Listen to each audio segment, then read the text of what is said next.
Good morning, afternoon, or evening.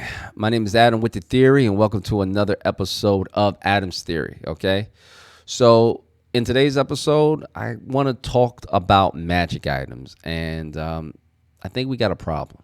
Okay, so don't get me wrong, I love magic items. Okay, I love it's one of the good things about building a character and incorporating the magic items with it, finding out what items will work good for the build and what won't, and what items won't.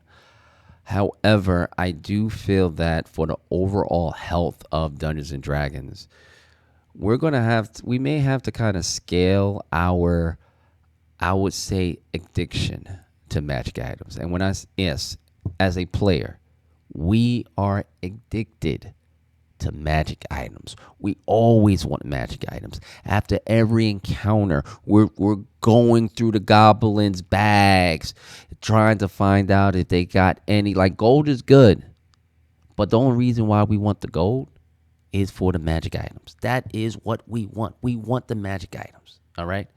And that's good and all, but I do feel that we may need to scale it back a little bit.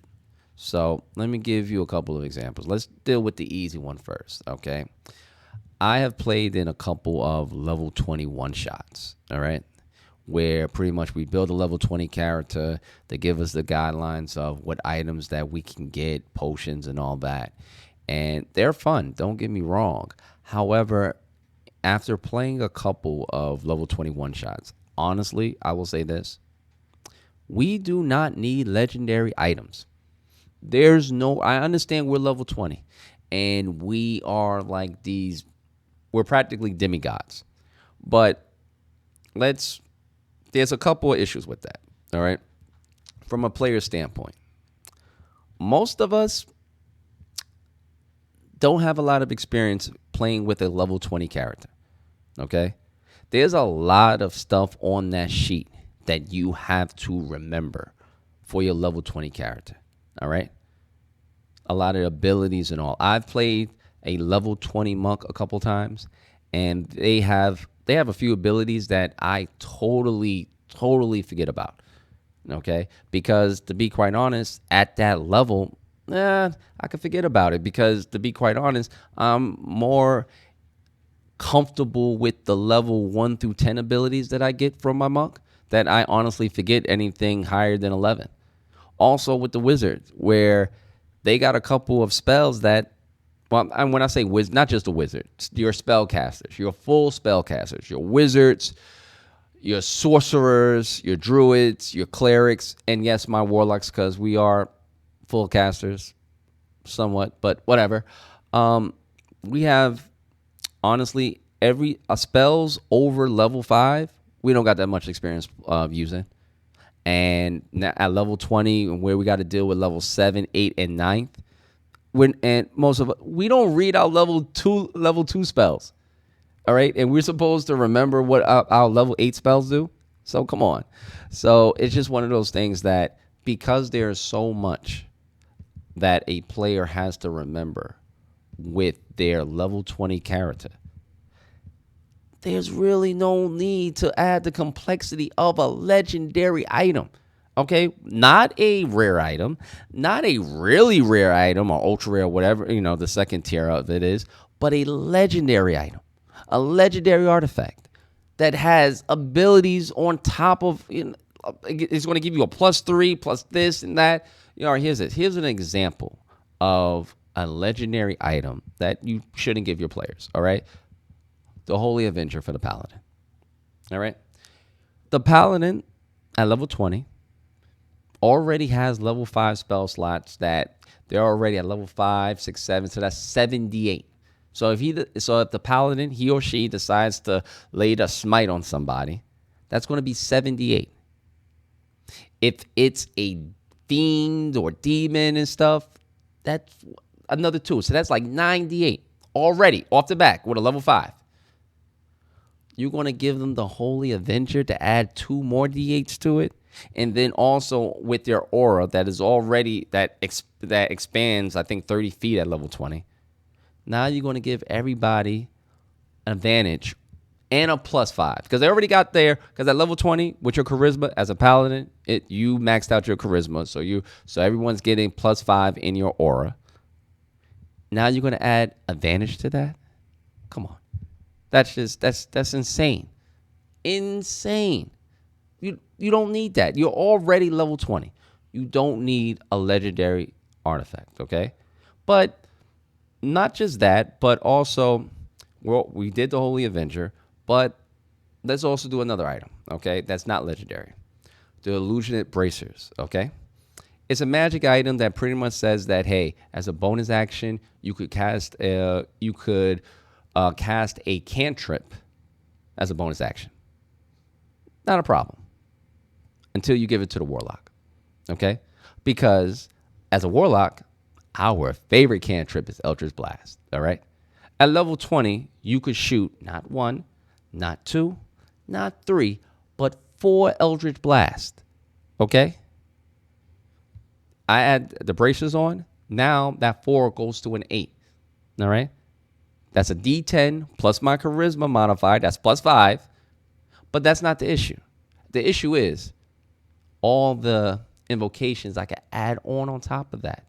So I'm adding the Agonizing Blast. That's giving it a +5 to each hit. Then I'm adding the Repelling Blast. Okay? Now that's the kicker. When I played my level 20 one shot, well, it really wasn't mine. It was a friend of mine's one shot. I'm not going to take credit for that. I was playing a level 21 shot with him, and I made my Warlock. There was an enemy that we were fighting that pretty much required sight. I put him in Hunger of Hadar, and I just did Eldritch Blast, keeping him in there.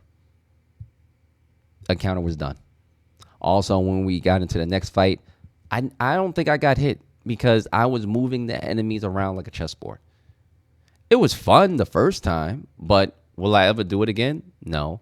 I mean, sure, I will play another level 20 campaign with a Warlock, but will I have that magic item? No. I mean, I think that DM, if I do play with him and is another level 21 shot, he's probably going to ban that item. But yeah, I don't need it, and it's too powerful, and that's not legendary. I think it's ultra rare, but it's not legendary. That's the problem with it. Okay, I'm already a level 20 Warlock. I have 4 Eldritch Blasts. I could already go, and if I just want to focus on one enemy, could send that enemy 40 feet away from me. Do I really need 8? Come on, okay? So that's when it comes to our one shots, personally, and I know this is not going to be very popular, you don't need to give the party magic items. We're level 20. We are good enough. Okay. Now, if you got some homebrew stuff that you want to add on there to kind of spice it up, that's one thing. But personally, we don't need any magic items at level 20. All right. So there goes that. All right. Now, we talked about at the high tiers, magic, when your character's at level 17 and above and giving them magic items. But what about the low tiers? What about levels 1 through 5, even 6 and 7? Personally, you don't need to give. I think that as a DM, you should be selective with the magic items with us. As players, we are going to ask you for everything. We're at level 5. We're going to ask you for a wand of fireballs. We're going to ask you for a ring of many wishes. We're going to ask you for all that. And to be honest, as a DM, you just have to go and say no. All right? Because there's plenty of discussions that we always talk about that sometimes the encounters are not balanced, or the challenge rating it's kind of off when it comes to a lot of monsters. Whether they're saying that, hey, you know what, they're too powerful or they're getting steamrolled. And I really do believe that the thing that really makes a lot of these encounters unbalanced is the magic items that DMs give players. Okay, the items sometimes I do feel take away from the suspense of a monster or an encounter that was planned. All right.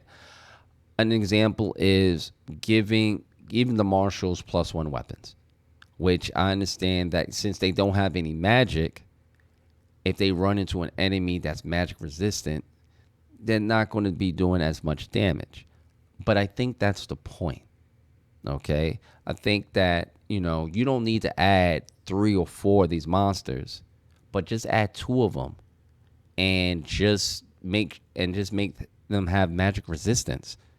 So that way the rogue, the barbarian, the fighter would automatically have a harder time with the monster. Okay? Also, I think if you do that, certain spells would probably get more use, such as, I don't know, magic weapon. Yeah. All right. Yeah. You don't need to give the fighter a +1 weapon when he's an Eldritch Knight and he could just cast magic weapon on himself. Boom.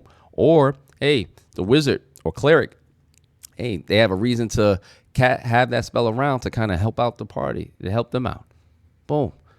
So I do feel that as a DM, you have to say no and just don't give us certain magic items. All right. And in fact, hold it back for a little bit, especially the +1 weapons. Okay. I understand we may need it because we want to do those real serious damage, but it may not always be necessary. Same thing with +1 armor and all. There's enemies that they're pretty much their bread and butter is being able to degrade non-magical armor. Okay. And that's important. And I think that adds to the suspense of an encounter. Now, the fight, pretty much the party has to go try to get some gold to replace the armor or repair it and things that way. It adds a certain level of suspense that I do feel that I do miss in my D&D games, And I understand there's going to be some people that's going to be like, oh, man, if you don't get magic items, it's going to be boring and blah, blah, blah. I say this. Curse of Strahd. I have played Curse of Strahd 3 times. All right. And there's really only 3 magic items in the game. Okay. Really only 3. The Sun Sword and 2 other things. Most of the time, you're not getting magic items, and everything is overpriced in that game. So getting a healing potion is expensive. But that is one of the most popular games in D&D. Or if you go to Roll20 right now, everyone's just playing Curse of Strahd. You're thinking that Curse of Strahd got to sell or something. And the reason it's good is because of the story, and because of the fact that it is a pretty good balanced game. And I think the reason it's so well balanced is because of the fact that the characters don't have a bunch of magic items. So because of that, they're never steamrolling the party. I'm not party, but they're never steamrolling the monsters. That's what I meant to say. Okay. It always feels like they're being challenged. And when it comes to Strahd, up to a certain point, Strahd is always a threat to him, which is the whole point of that. Okay? So that is my take on certain magic items, and pretty much how I feel that even though as a player, I know I'm going to regret it, but I do feel that we should limit the amount of magic items we give to a party. But that's just my theory. What's your thoughts? Okay. Do you want to have a bunch of magic items to the point where you're juggling all your attunement slots? Or do you feel that maybe we could, cut back on our magic addiction so that way, we could get a little bit more of a challenge? What's your thoughts? Please write something in the comments. We'd love to hear from you. And as always, I didn't forget about my other video about the Barbarian subclass review. I will be doing that very shortly. But thank you very much for listening to me talk. And I hope to see you next week. Later.